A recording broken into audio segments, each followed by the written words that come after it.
Salve, salve! Então estamos aqui iniciando um podcast que é Goiânia do Futuro. Como é que a gente pensa a nossa cidade? Então, Goiânia do Futuro. E estamos aqui com pessoas que se dispõem a contribuir, a construir essa Goiânia do futuro desde já. Eu queria agradecer muito aqui a presença da Flávia. Oi, pessoal, tudo bem? Sou doutoranda em História Econômica e vim aqui participar desse debate sobre a nossa cidade. Agradecer também ao professor Sérgio Duarte, que trabalha lá na PUC de Goiás. Bom, olá a todos, é um grande prazer estar aqui. Eu sou Sérgio, professor da PUC de Goiás, no Departamento de Economia e no mestrado em Planejamento e Desenvolvimento Territorial. Também presido uma organização que se chama Desenvolve Nova Brasil, voltada para articular os diferentes segmentos de governo, da iniciativa privada, da sociedade civil, para nós pensarmos no desenvolvimento e promovermos o desenvolvimento inovador do Brasil, para um Brasil mais inclusivo. Agradecer muito também a presença aqui do colega, professor lá da UFG, professor Pedro, aliás, colega também do movimento estudantil, de longas datas, Pedro? Obrigado pela sua participação aqui. Eu que agradeço, Fábio, colegas de mesa, Sérgio, Flávia, cumprimento a todos e fico muito satisfeito, muito feliz de poder participar de um debate como esse. Espero que a gente consiga aqui abordar os temas relevantes para os problemas da cidade de Goiânia.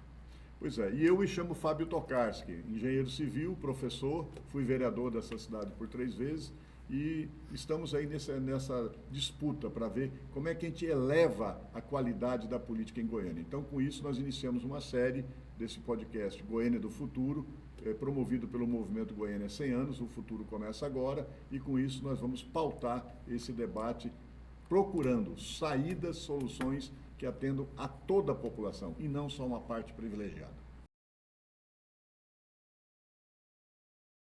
Pedro, na sua visão, quais são os principais problemas da cidade? Como não só identificar, mas como identificar a potencialidade da solução nessa abordagem dos principais problemas? Vou falar de problemas setoriais, do meu ponto de vista, são fortes, gravíssimos, mas eu quero enquadrá-los antes numa situação que, para mim, é o grande desafio desse início de século para Goiânia, que é que Goiânia está se tornando uma metrópole. Os problemas de Goiânia hoje, o que significa isso, Os problemas de Goiânia não são apenas agora da capital, apenas de Goiânia. Não tem condições de serem atacados, para serem resolvidos, apenas com iniciativas e gestões de governo, de autoridades, no âmbito da própria cidade. O território da capital hoje tem que ser pensado nessa dimensão metropolitana também. E eu dou 2 exemplos, e assim, setorialmente. Vamos pegar apenas a título de exemplo. Poderíamos listar muitos, mas eu vou te falar do trânsito e do abastecimento de água. Trânsito e abastecimento de água. Os gargalos da locomoção, da mobilidade em Goiânia, não são formados apenas por veículos da cidade. Há um movimento pendular que vem de todas essas cidades em volta aí, Senador Canedo, Aparecida, Trindade, Goianira, Nerópolis, e também as do Segundo Anel, Inhumas, Bela Vista e outras, que vêm para Goiânia, saem de Goiânia, voltam no final do dia, faz com que haja uma sobrecarga nas vias da cidade. Então, por mais que os engenheiros de trânsito, que os planejadores procurem se antecipar e coloca semáforo e alarga vias, não adianta. Goiânia, como metrópole, então, ela compartilha a origem desses males, Quando eu digo problemas, Fábio, eu estou querendo dizer, não é problema para o administrador da cidade, não. É problema para a população. Isso estraga a vida de quem mora, vive aqui na cidade de Goiânia e nas cidades próximas.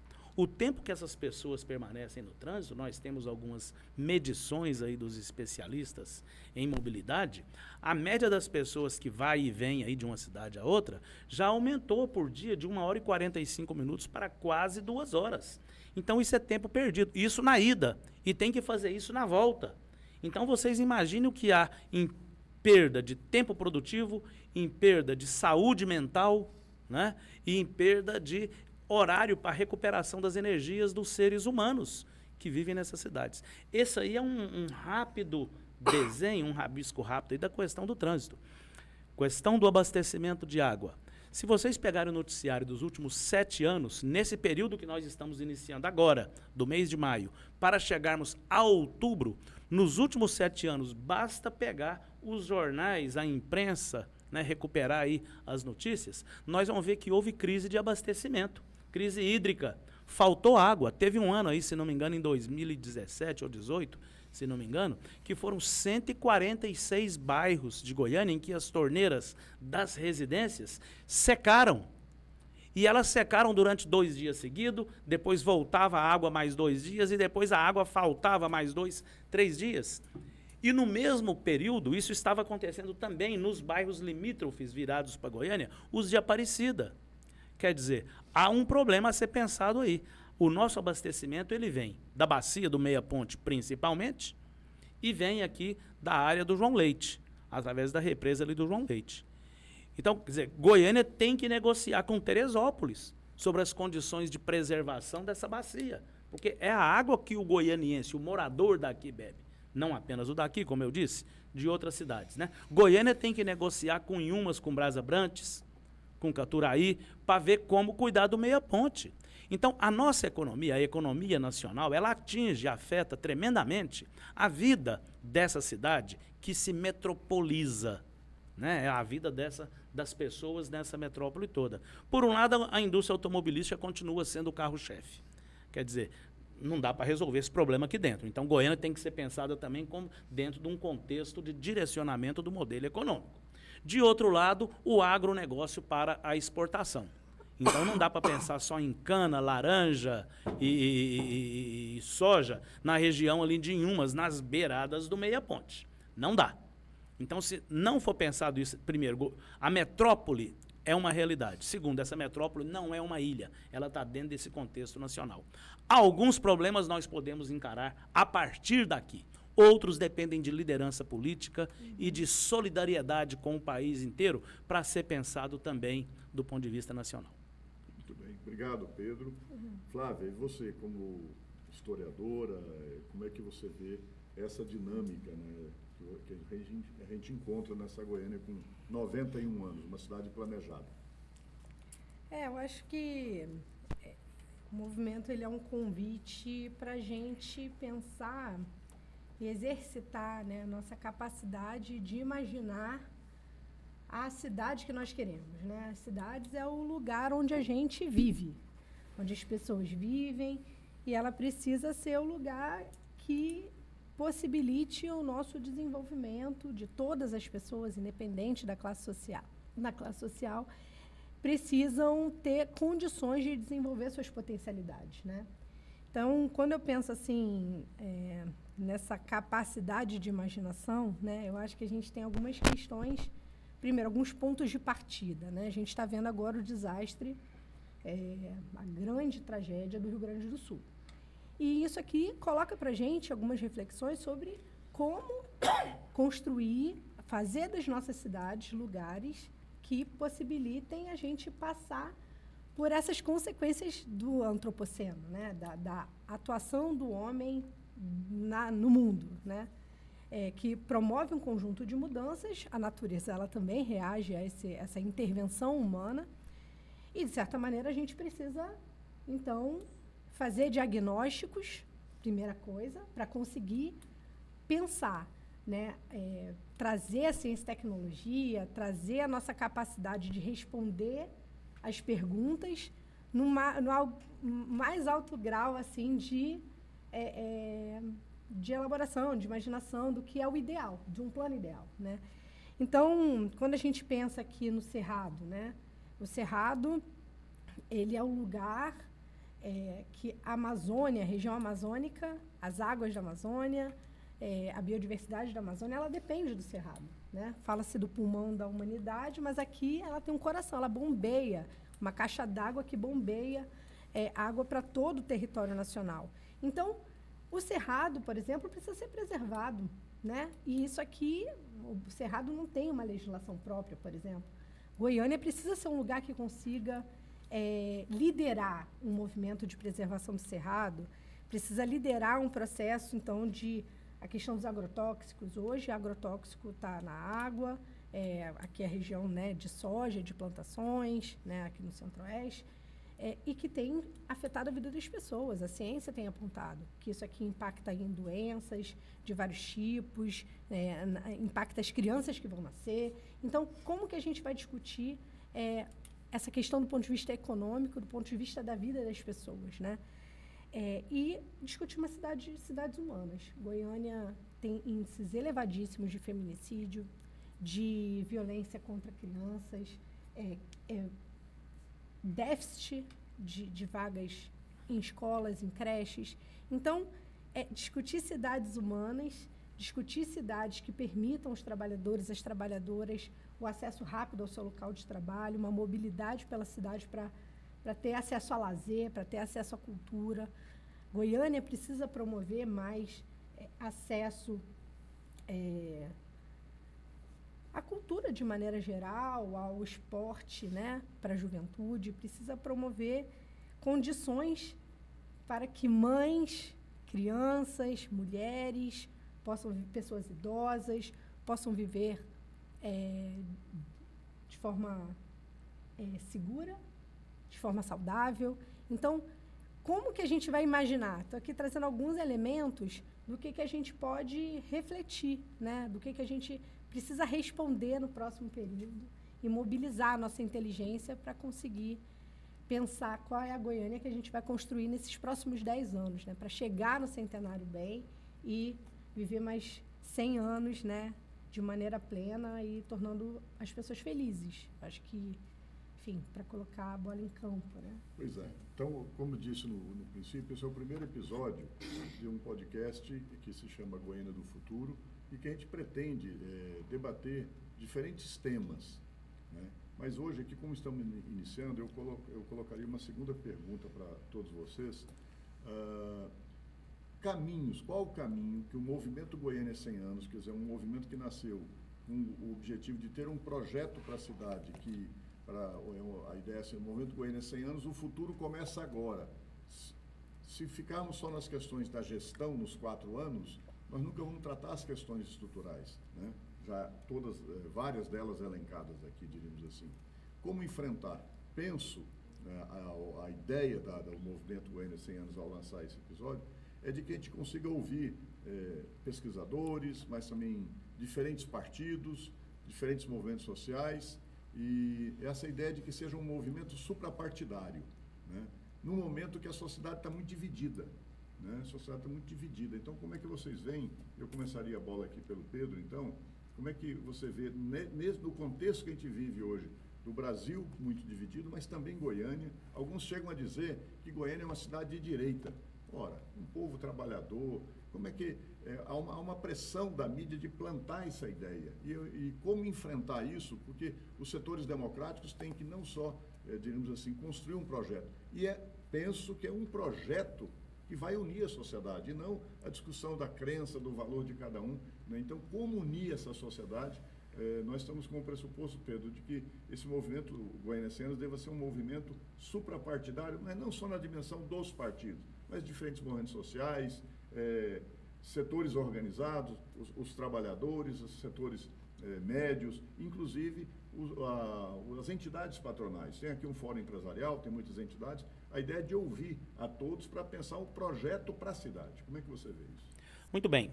Fábio, a sua indagação é muito boa, porque ela vai nos permite ou nos incentiva a fazer um esforço para além dos diagnósticos super necessários, e alguns deles a gente começou a cutucar aqui já nessa primeira rodada, né? Mas o prognóstico principal, a partir de diferentes áreas de problemas, é o reconhecimento, Fábio, da representação política da cidade, de que esses problemas que são dramáticos, né? Alguns quando vêm no momento do ano ou da época em que acontecem, eles atingem de maneira diferente os moradores da cidade. As pessoas sofrem e vivem esses problemas com diferentes capacidades de reação. alguns são muito vulneráveis, né? Então, a desigualdade é a marca principal da nossa cidade, das grandes cidades brasileiras. É a desigualdade, é essa capacidade. Então, alguns setores da cidade, eles necessitam da atenção dos poderes públicos de maneira especial. Tem-se que se pensar de maneira ampla, estratégica, os diferentes problemas, as grandes tendências, né, da formação metropolitana desse modo de vida, né, mas também tem que focar e atentar para atacar os problemas que imediatamente causam sofrimento às pessoas. Então, é daí que eu vejo, e aí eu prefiro falar, viu, Fábio e colegas de mesa, sobre essa área em que eu estou trabalhando, né? Eu estou integrando aí esse plano de desenvolvimento integrado da região metropolitana de Goiânia, e essa legislação no Brasil não existia. Ela ajuda a pensar esses caminhos, né? Ela não existia até 2015. Somente no ano de 2015 foi que foi promulgado o chamado Estatuto da Metrópole, uma legislação federal que previa, naquela época, que em 3 anos as regiões metropolitanas teriam que ter os seus planos, né? Quer dizer, veio 2018, o plano de Goiânia não existia, como não existe até hoje, está sendo elaborado. Esperamos que, ao final desse ano, ele seja entregue ao governo estadual, pela equipe da Universidade Federal, e o governo estadual encaminhe para a Assembleia e esse plano seja aprovado, né? Vai ser uma dificuldade muito grande, mas é uma questão política, por isso que eu disse que a representação política precisa estar atenta a isso. Os municípios das regiões metropolitanas têm que ter seus planos diretores. Nós temos ainda 4 municípios que não têm esses planos. E quando tem os planos diretores, nós temos que ficar bastante atento, porque os planos diretores, eles são escritos, pensados e geralmente aprovados sob a perspectiva do mercado. São as ações de mercado, porque eles envolvem principalmente as áreas, a definição das áreas de expansão urbana e as formas de ocupação do solo. Quer dizer, é preciso estabelecer um macrozoneamento que seja tecnicamente, né, pensado sob essa ótica de combater os problemas imediatos e desde já regulamentar as tendências para um futuro de médio prazo, né? Mas isso acontece sobre a ótica do mercado. Qual é a ótica do mercado vigente em Goiânia? É da ocupação imobiliária que é desenfreada, é desordenada e, em muitos casos, predatória. É predatória do ambiente e é predatória das populações que estão localizadas naquelas áreas que serão ocupadas pelos grandes negócios do mercado. Se você olhar aqui para o lado leste de Goiânia, o lado de Senador Canedo, Bela Vista, né, você vai ver ali imensos condomínios horizontais, o que eram as antigas fazendas tradicionais, né, os moradores locais, sendo retirados e o meio ambiente se transformando em áreas de ocupação de luxo. Se você olhar para o lado sul, que é a Aparecida, é uma área quase que completamente, quase 100%, conurbada. É aquela área do NEM, órfão de gestão. Quer dizer, nem a Prefeitura de Aparecida se preocupa muito e nem a de Goiânia. Porque, então fica essas indefinições. Na área oeste, na expansão urbana oeste de Goiânia, está acontecendo a mesma coisa, com Trindade e com Goianira. Quer dizer, resta a área norte. Qual é a caracterização da área norte, né? A área norte é a última área a ser ocupada pela especulação imobiliária. É a área das águas. Ainda dá para proteger. É a área das águas. O abastecimento de Goiânia depende de bem cuidarmos dessa área um pouco noroeste, que vem de Inhumas, e de toda a área norte. Na região norte de Goiânia, que é onde eu moro, né, ali havia um pedaço, ali um espaço na região do Meia Ponte, que foi detectado lá em 2012, 2013, quando a revisão do plano diretor estava em debate, né, 182 nascentes. No final dessa discussão, já era 153 nascentes. Então, imagine, né, e ali ainda não está muito, o solo não está muito repartido ainda, né? Quer dizer, tem que se pensar nessa legislação, quer dizer, qualquer visão de futuro para um médio prazo tem que se pensar nisso. na questão ambiental, não apenas por aqueles movimentos de defender o verde, né? Quer dizer, é por isso também? É, mas porque o verde tem uma função que hoje é uma função social, é uma função social muito caracterizada. Quer dizer, esse é o primeiro ponto para ficar nessa área aí. E a gente vai conversar mais um pouco sobre isso. Então, professor Sérgio, como é que você vê do ponto de vista, você como economista, né? E esse diálogo com essa ocupação desordenada. Eu mesmo fui vereador aqui em Goiânia 3 vezes e é um drama, porque Goiânia tem 2 eixos muito definidos, o norte-sul, né, e o leste-oeste, que é a Avenida Anhanguera. E há uma orientação geral da ocupação em torno desses eixos para facilitar a própria mobilidade. E, no entanto, a expansão urbana graçou por todas as regiões, né? Como é que você vê essa dinâmica colocada aqui pelo professor Pedro? Antes, um pouco só um breve comentário sobre a sua questão inicial aqui da rodada, né? Que desse momento que nós estamos vivendo no Brasil e um pouco também no mundo, né? De muita polaridade, né? E polarização muito forte, né? Em torno de questões de costumes, de questões ideológicas, né?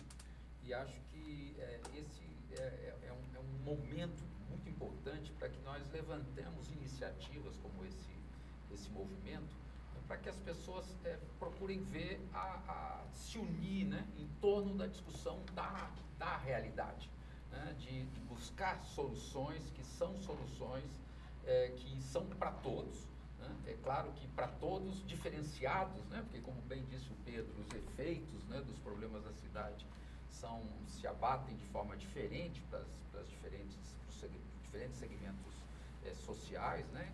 Mas eu acho que esse é um elemento muito importante, quer dizer, desse movimento de chamar, quer dizer, e não só especialistas, a sociedade civil organizada, né? Os empresários, para pensar aí de maneira aberta, né? De maneira, digamos, de coração aberto, né? Com soluções que possam ajudar a nossa cidade. Eu acho que, nesse sentido, é uma iniciativa importante, tem esse componente. E com relação a essa questão da ocupação, né, desordenada, primeiro dizer que essa questão apontada pelo Pedro é fundamental. Quer dizer, nós temos que olhar o problema aqui do ponto de vista das escalas, né? Goiânia se trata dentro do contexto nacional, estadual e, sobretudo, metropolitano, que é não só a questão do planejamento metropolitano, né, que o plano está para sair, mas a questão da governança, que também está previsto na legislação.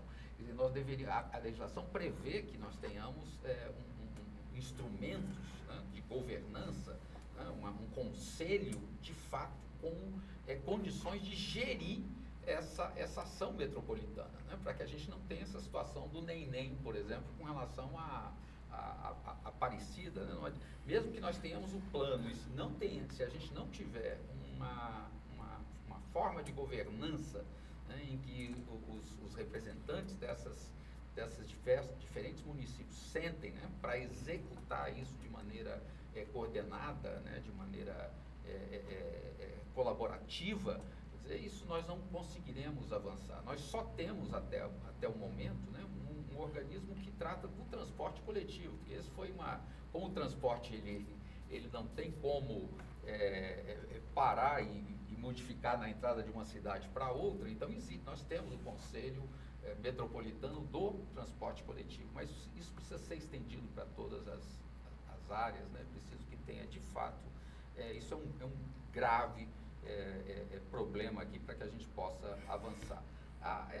Essa questão da expansão, né, nós temos que ter mecanismos não só de planejamento, e Goiânia tem um bom histórico de planejamento, nós temos técnicos muito competentes, nossos planos diretores, a história dos planos diretores de Goiânia são planos diretores de alta qualidade, né, técnica, mas temos muita dificuldade de lidar com essa pressão da especulação imobiliária, que ela é que, na verdade, para cima de qualquer plano, tem orientado e definido essa ocupação de forma desordenada, né?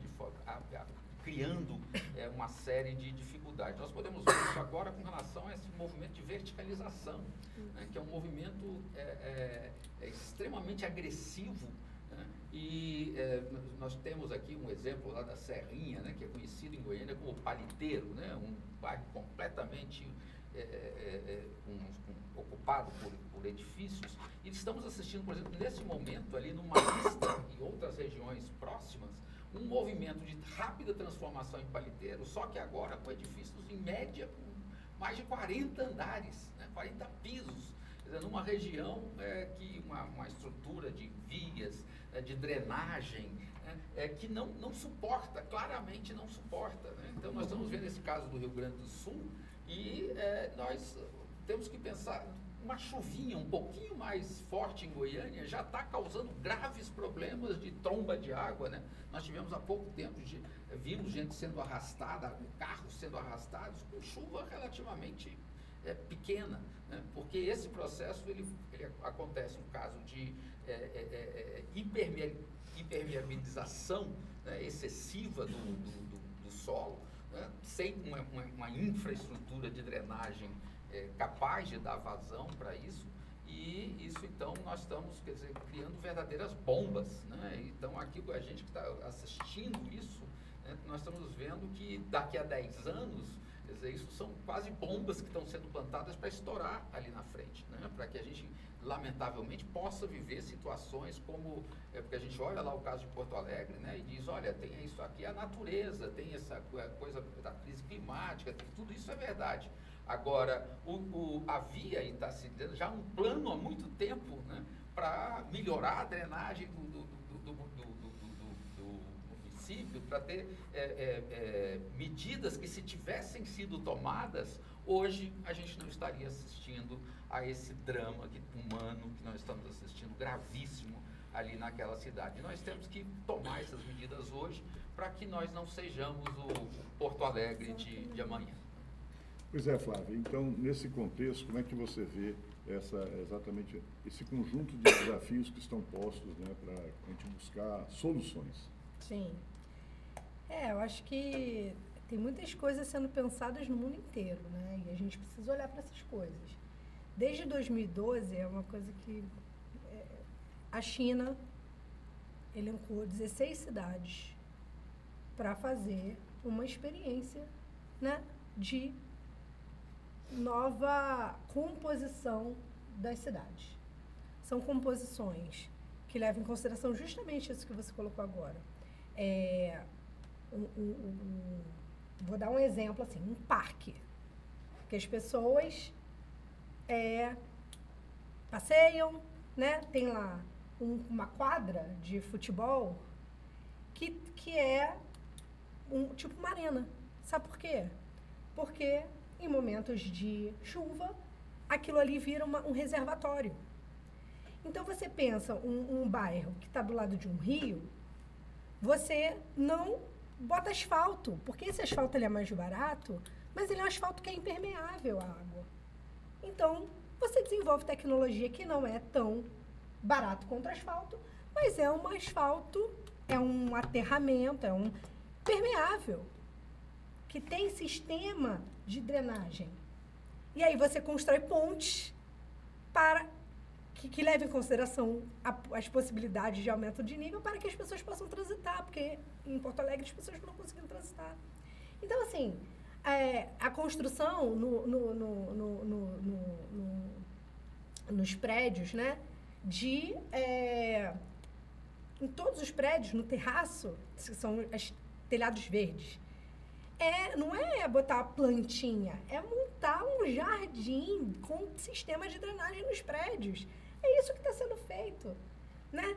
Então assim, estou dando um exemplo, tá? Porque isso é uma coisa que eu tenho acompanhado, tentado acompanhar, porque que são essas alternativas de estrutura urbanística que sejam humanas, que levem em consideração a vida das pessoas. Porque quem é arrastado é o carro, mas são as crianças, são as pessoas, né? Então, é isso que tem que ser o centro. As pessoas que vivem nas cidades. As cidades têm unidades, são os bairros. Qual é o bairro ideal de uma cidade? É um bairro que tem escola, creche e todo o sistema educacional integral com contraturnos. É um bairro que tenha um conjunto de políticas públicas que liberem as mulheres do trabalho doméstico. Tem que ter restaurante público, tem que ter lavanderia pública. Não tem as lavanderias que a gente paga para ir lá? Tem que ter as lavanderias assim públicas. Que as pessoas, que liberem as mulheres, para as mulheres trabalharem e terem condição de contribuir socialmente, tem que ter acesso à saúde da família, todos os bairros, todas essas macro-regiões, né, as regiões. Tem que ter espaço de lazer e são diferentes. A das crianças de 0 a 5 anos é diferente. O conceito do parque para jovens, adolescentes e jovens na Alemanha, sabe como é que é? É um conceito que eu até vi lá do João Campos, agora em Recife, que eu estive lá. É o parque que o jovem, que tem um grau de dificuldade, né? Que são quase esportes radicais, assim, mas que tem a ver com o desenvolvimento da juventude, né? Tem o Parque dos Adultos, tem o Parque dos Idosos, tem que ter tudo isso num bairro. Tem que ter essa estrutura permeável, tem que ter essa estrutura sustentável, né? De arquitetura. Tem que ter saneamento básico. Então, assim, tem que ter unidades de produção no entorno das cidades, de produção de alimento saudável, próximo, que consiga organizar essa agricultura familiar, que hoje é o que principalmente abastece as cidades. E hoje, se a gente for pensar na tecnologia, na ciência e tecnologia do desenvolvimento agrícola, ela está voltada às grandes empresas. É a dificuldade do pequeno produtor ter acesso, às vezes, à semente. É esse o grau de dificuldade. Por quê? Porque não está no centro as pessoas. Então, e para tudo isso acontecer, foi falado aqui de sistema de governança, tem que ter gestão participativa. Quem tem que ser ouvido? Todo mundo. Principalmente os populares. Então, assim, eu acho que imaginar isso, o Fábio fala uma coisa que eu acho que é interessante. Quanto tempo os trabalhadores têm que levar para chegar? A gente tem que ter uma meta. Qual é o sistema de transporte que vai fazer com que os trabalhadores cheguem em, no máximo, 30 minutos nas suas casas? No máximo. Qual é esse sistema? É isso que a gente tem que perguntar. São as perguntas que a gente tem que fazer e colocar a nossa inteligência e a nossa sociedade de maneira integrada, com muita participação popular, para ajudar a responder, para ajudar a dar esse sentido. E ver o que está acontecendo no mundo. A gente precisa ver o que está acontecendo no mundo. Tem muita coisa boa acontecendo e que a gente pode também ajudar, mobilizar para pensar esse plano, esse grande plano para chegar aos 100 anos como uma cidade moderna, uma cidade para o século XXI. Muito bem. Agradecer até aqui, né, esse diálogo, mas nós vamos fazer uma última rodada, dado o nosso tempo. Eu queria, assim, chutar uma bola em campo e para ver com vocês essa ideia. Nós já vimos que nós não vivemos numa ilha. O que acontece no Brasil, no mundo tem impacto no Brasil e no Brasil em Goiás na região metropolitana, como o professor Pedro Célio levanta com uma abordagem muito boa. Nós temos 21 municípios, não é isso, que compõem a região metropolitana, todos interagem cotidianamente. E Goiânia é a capital do estado e também interage com todo o estado. No entanto, nós temos uma eleição agora em outubro. A pré-campanha começou já há 7, 8 meses. E eu tomo a liberdade de dizer para vocês o seguinte: pouco se vê do debate de propostas como isso que fazemos aqui, por um conjunto de candidaturas. Nós temos a ideia, né, ao lançar esse movimento, e já estamos em maio, né, a ideia ao lançar esse movimento é de exatamente aglutinar propostas para que o campo democrático, digamos, subir o sarrafo, e pensar na totalidade, como estamos fazendo esse diálogo. E lançamos, assim, inicialmente, uma diretriz, já apresentada no lançamento do movimento, que é uma diretriz fundamental, quer dizer, a ideia central, devolver a cidade para as pessoas. Hoje o trânsito tem prioridade, os carros, quer dizer, essa violência, quer dizer, nós temos que devolver a cidade para as pessoas. E aí vem uma pergunta: como? De forma sintética. A gente tem apresentado até aqui 3 ideias nucleares, e eu queria dialogar um pouco, ouvir a crítica e a opinião de vocês. A ideia de que tem que ter desenvolvimento. Sem desenvolvimento, os problemas avultam, né? Onde a mesa onde falta pão, todo mundo grita e ninguém tem razão. Então, o desenvolvimento no sentido de gerar emprego, renda, né? E que hoje a gente vive a transição energética, e que a transição energética é preciso, para gerar bons empregos, indústrias limpas, indústria baseada em energia verde, indústria baseada na inteligência artificial, né? Goiânia perdeu um bocado da sua vitalidade para Trindade, para principalmente Canedo, Aparecida, onde tem indústrias já. Então, agora o desenvolvimento com sustentabilidade. Não tem desenvolvimento sem sustentabilidade. E não tem sustentabilidade sem desenvolvimento, de aprender as novas tecnologias, tudo que é inovado para essa convivência coletiva na cidade. Então, essa ideia do desenvolvimento, a ideia da democracia política, né? Mas democracia também de acesso aos bens públicos, né? Os bens estão desigualmente entregues na cidade. No centro da cidade, no Marista, tem uma qualidade de vida. E nós moramos aqui, somos em Goiânia, no caso concreto, 1.500.000, mas na região metropolitana, 2.200.000, né?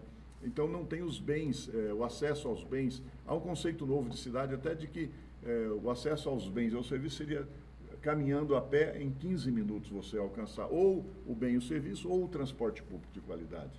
E, por fim, tem, além do desenvolvimento e da democracia, uma outra dimensão, de uma terceira diretriz que a gente tem estudado, levantado e a gente tem apresentado para o debate, é de que a gente deva instituir políticas públicas de cuidados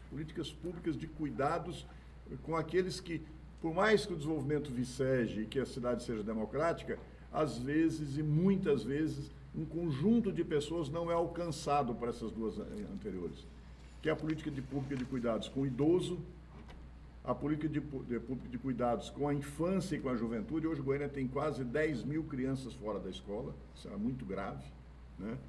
E a política pública de cuidados com as pessoas com deficiência. Todas essas têm um potencial. O idoso tem um potencial para contribuir com a cidade, as crianças, a juventude, né? A questão ambiental mesmo, a criança é muito mais sensível a ela do que o pai e a mãe, né? Então, você educando a criança, ela ajuda a educar os pais, né? Então, ela tem um potencial imenso. As pessoas com deficiência também, elas já exercem um potencial, mas tem muitos obstáculos. Então, se você incentivar e cuidar, de fato, das pessoas com deficiência motora, visual, auditiva, etc., essas pessoas podem contribuir com a potencialidade da cidade. Agora, tudo isso, e eu encerro aqui, Flávia, e queria passar a bola para você, então, agora, que essas questões dos cuidados, elas sobrecarregam a vida da mulher. Sempre, normalmente, né? É a filha mais velha que cuida do idoso, né? E mesmo a mulher, se ela tem que cuidar do pai ou da mãe, mas ela tem que cuidar da criança, e quando é que ela vai cuidar de si própria, da sua saúde, do seu bem-estar e do trabalho profissional, né? Então, e as mulheres são a metade maior da população. Então, essa questão da política de cuidados, me parece que é uma questão, assim, tão séria que ela, em alguns países, ela está sendo constitucionalizada, porque no Brasil o direito à educação é constitucional e o direito à saúde, mas o direito ao cuidado não é, em alguns países são tratados. Então, como é que você vê essa ideia nuclear? Devolver as cidades para as pessoas com desenvolvimento, democracia e política pública de cuidados. Eu acho que enfrenta aí os principais, digamos assim, os temas que irradiam, né? Políticas transversais, né? Isso tem a ver com uma mudança geral de concepção, né? Da gente enxergar, quer dizer, essa coisa da política de cuidados, e a percepção, né, de que as mulheres precisam ser parte da sociedade e que esse trabalho reprodutivo ele precisa ser valorizado socialmente. Por que as mulheres ficam tão sobrecarregadas? Por que as mulheres não... Porque o trabalho reprodutivo ele não é valorizado, né? Mesmo que um pai queira participar da vida, dos cuidados com a criança na primeira infância, ele não tem licença paternidade, não tem direito à licença paternidade. Então, a sociedade, inclusive, está dizendo para essa pessoa, olha, isso aqui não é para você fazer, né? Isso sobrecarrega as mulheres. Cuidado em todos, né? Se a gente pensa assim, nessas crises da pandemia, por exemplo, quem foi a linha de frente? Foram as mulheres, né? Porque estão também vinculadas a trabalhos de cuidado, como a enfermagem, né? Os trabalhos na área da saúde. Então, a gente precisa, primeiro, pensar uma valorização geral das profissões vinculadas a cuidado. Geral. Da docência, porque a docência na primeira infância, né? Ela também faz parte de uma rede de cuidados. A valorização do professor é uma coisa fundamental. Aqui em Goiânia, gente, eu fiz um concurso aqui para professora do Estado e a quantidade de jovens doutores que fizeram um concurso para o Estado para ganhar R$4.000 na rede estadual é absurda, né? Quer dizer, olha como bom seria você ter jovens doutores e doutoras dando aula nas creches, nas escolas.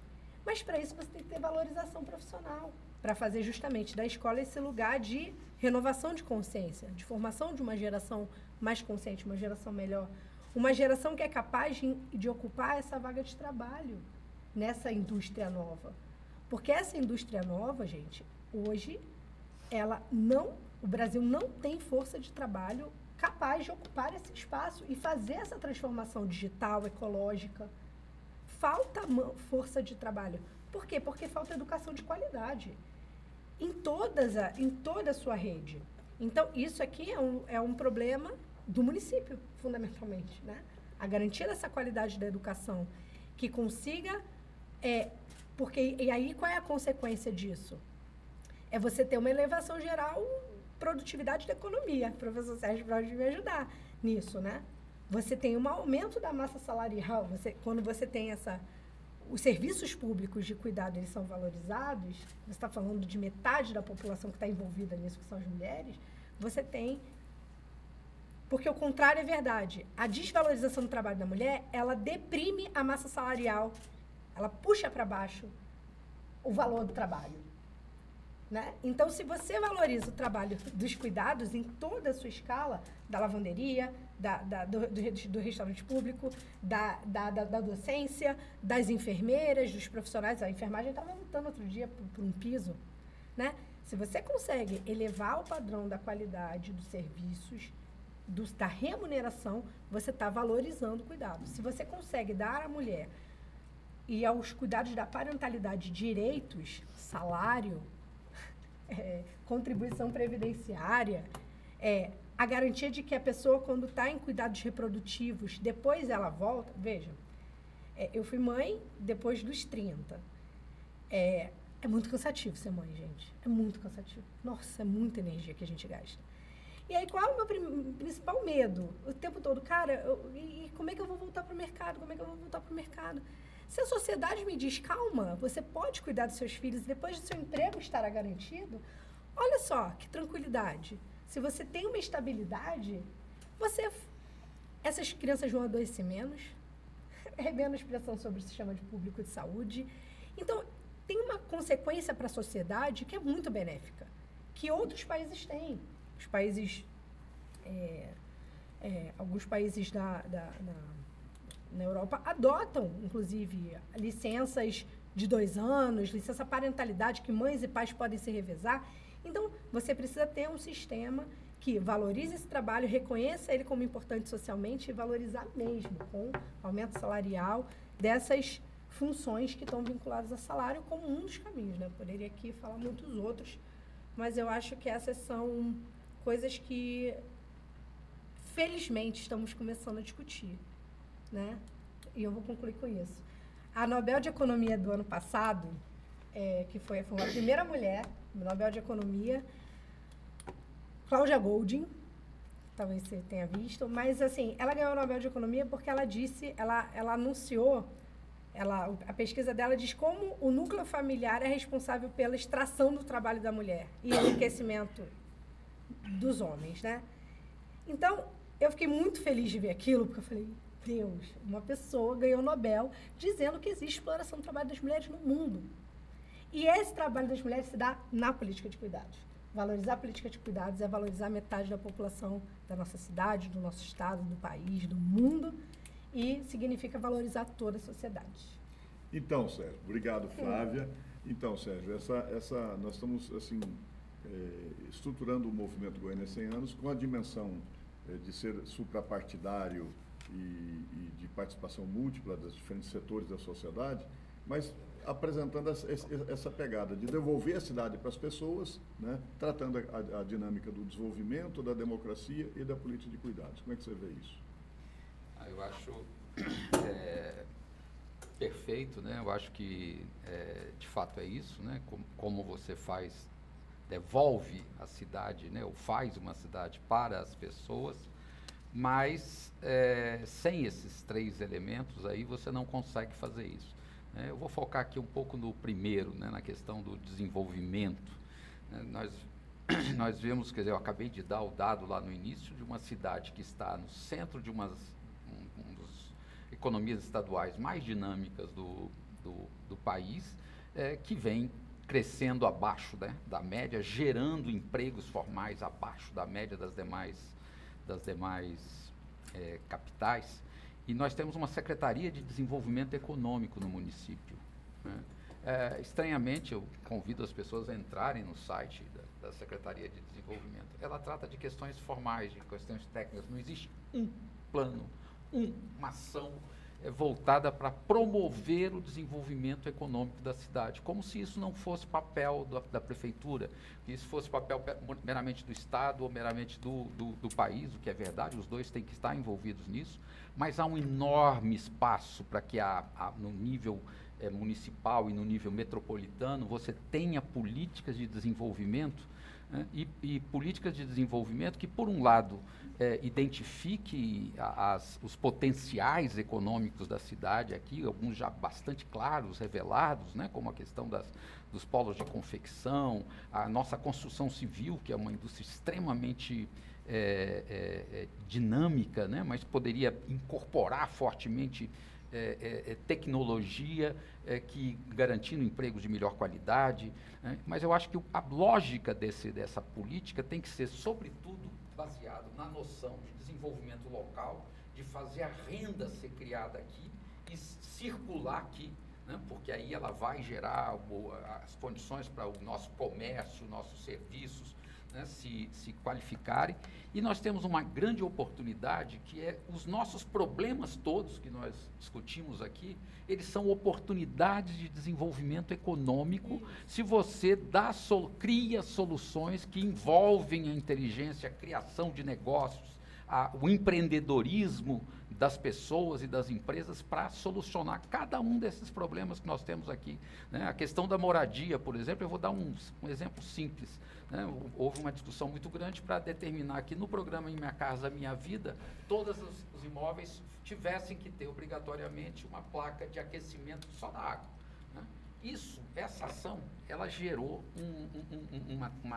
um volume de produção de placa e de serviços de instalação, de manutenção desse tipo de placa é absurdo no país, né? Então, mas nós podemos fazer isso para cada segmento. Então, você pega na moradia, né? Se você estimula, por exemplo, a construção que esteja associada a materiais locais, que possam ser desenvolvidos localmente, né? As soluções criativas de produção de casas, que inclua mais amplamente o uso da energia solar, que tenha necessariamente sistemas de coleta de água de chuva, que são muito baratas hoje, mas que o simples fato de você determinar que elas sejam necessariamente instaladas, você precisa ter toda uma indústria de produção dos equipamentos, dos serviços que estão sendo instalados, e o próprio poder de compra do setor público pode ser um grande mobilizador dessas demandas,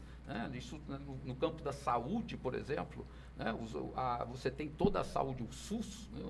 Os gastos com equipamentos, os mais simples, né? Que nós temos condições de produzir aqui, desde roupa, os lençóis, mobiliário, isso tudo pode ser, se você dirige, né? E hoje a legislação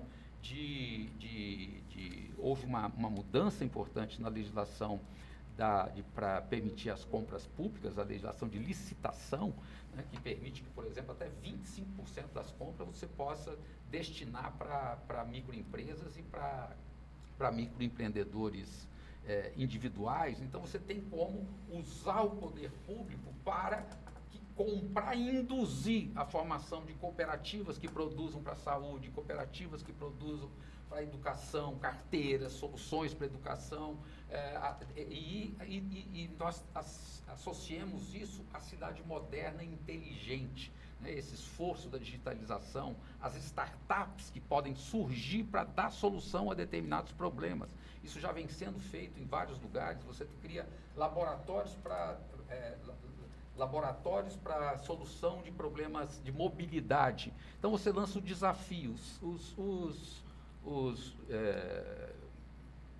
sinais de Goiânia, que são um horror, né? Aqui sequer funciona a velha onda verde.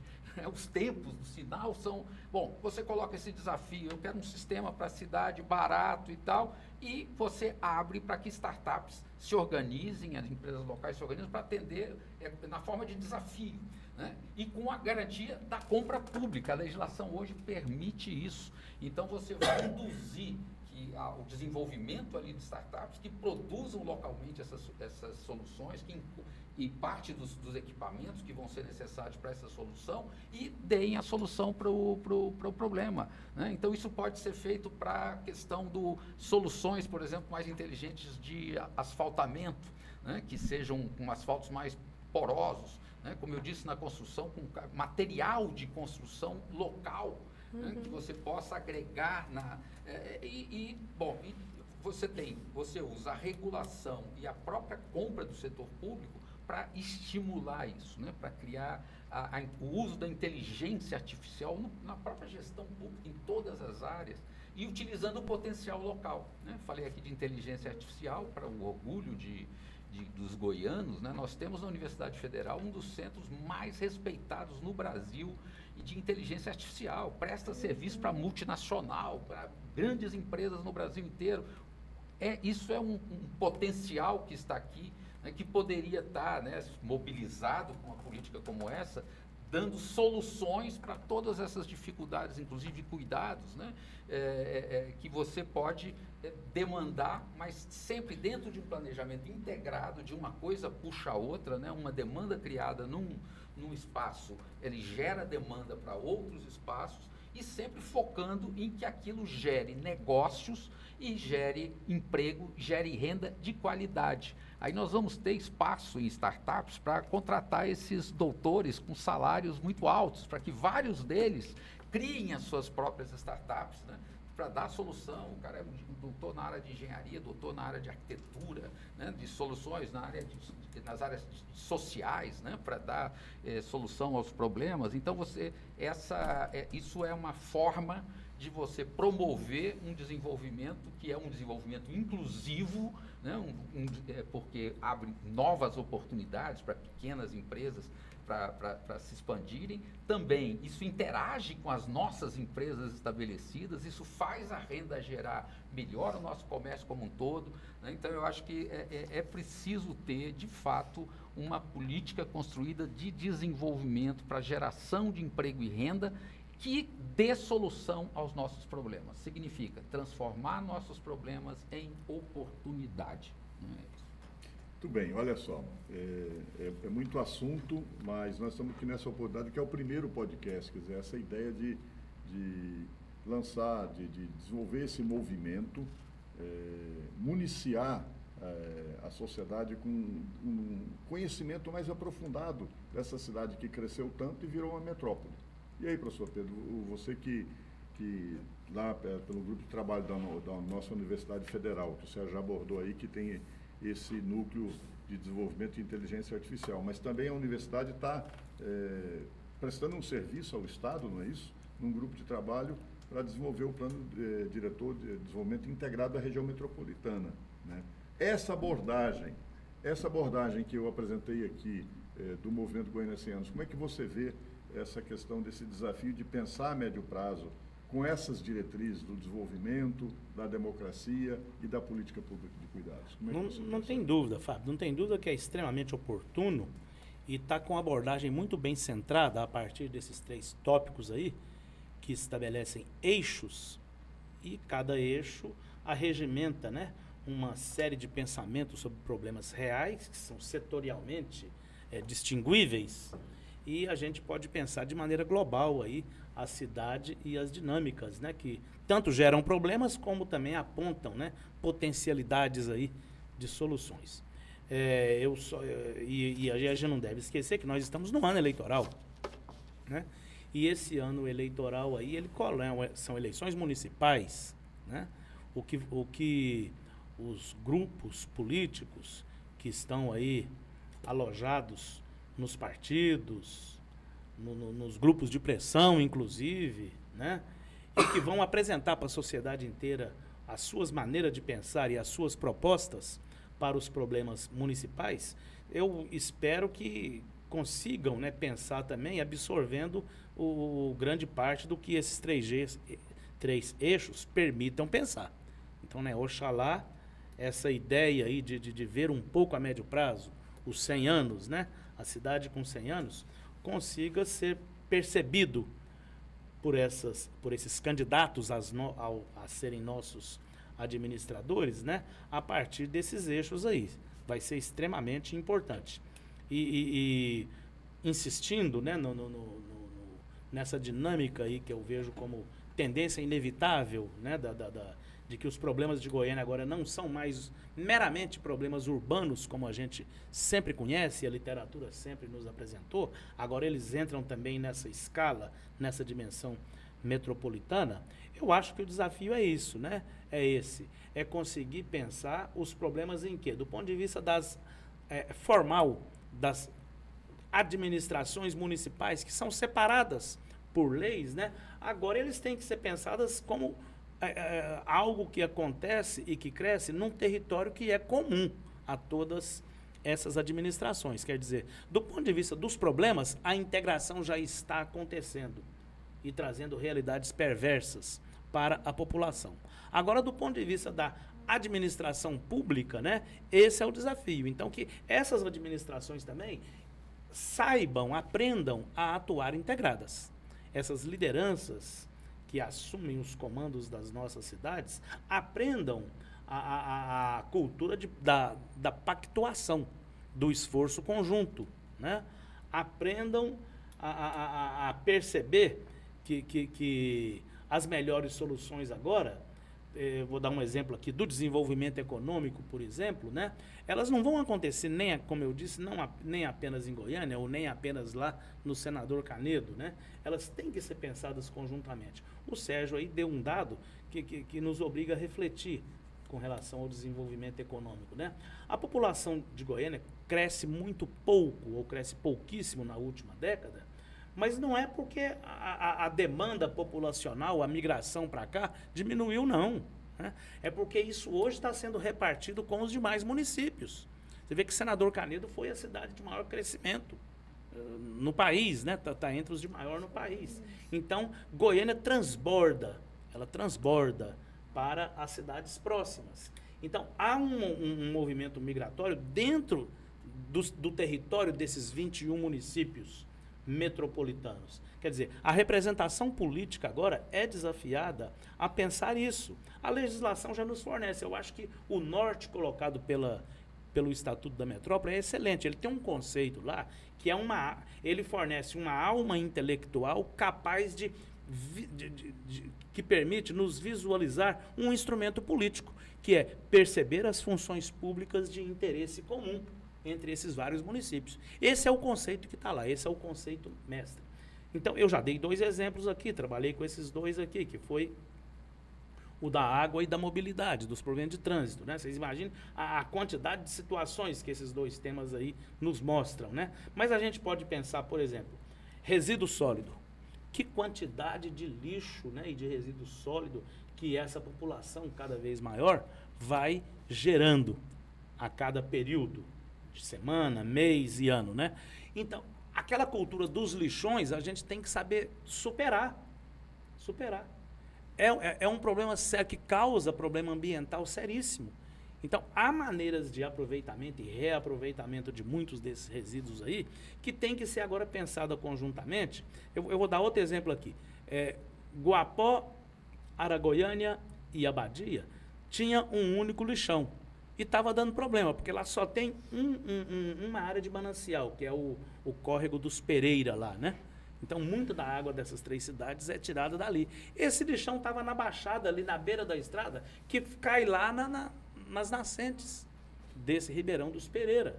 Então, esse é um exemplo localizado, pequeno, mas esses 3 municípios, junto com outros, têm que pensar em algum tipo de aproveitamento desse resíduo, de reciclagem aí, que passa por educação ambiental e por políticas de proteção da água, né?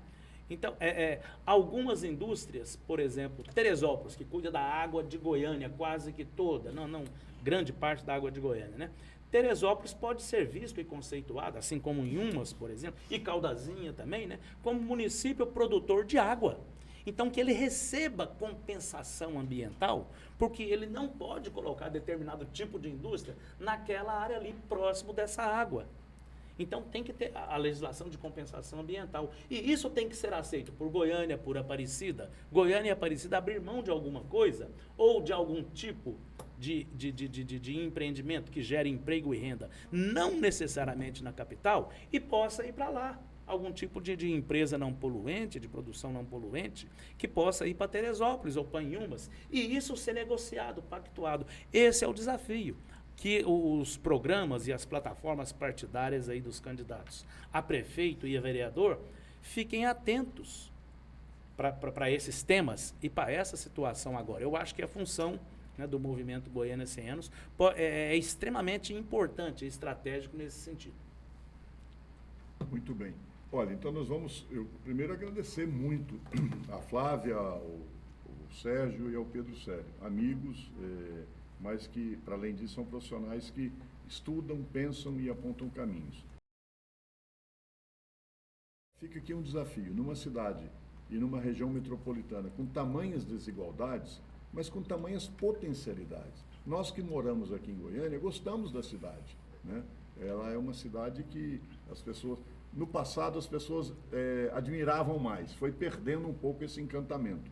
Como recuperar a qualidade de vida para todos na cidade? Esse é um desafio que está posto, é preciso participação, não é suficiente a opinião dos especialistas, daqueles que compram plano de governo, né? É preciso exatamente ter um plano que seja produto de um diagnóstico profundo, mas também de uma escuta, né, em todos os setores da sociedade. Para isso, nós constituímos esse movimento, o Movimento Goiânia 100 anos, suprapartidário, porém propositivo. Nós temos que superar o ódio que está a divisão entre as famílias, a divisão entre as pessoas. Goiânia, para exercer sua potencialidade, precisa de muita união. Também o Brasil precisa desse lema, que eu estou de acordo com ele, de união e reconstrução.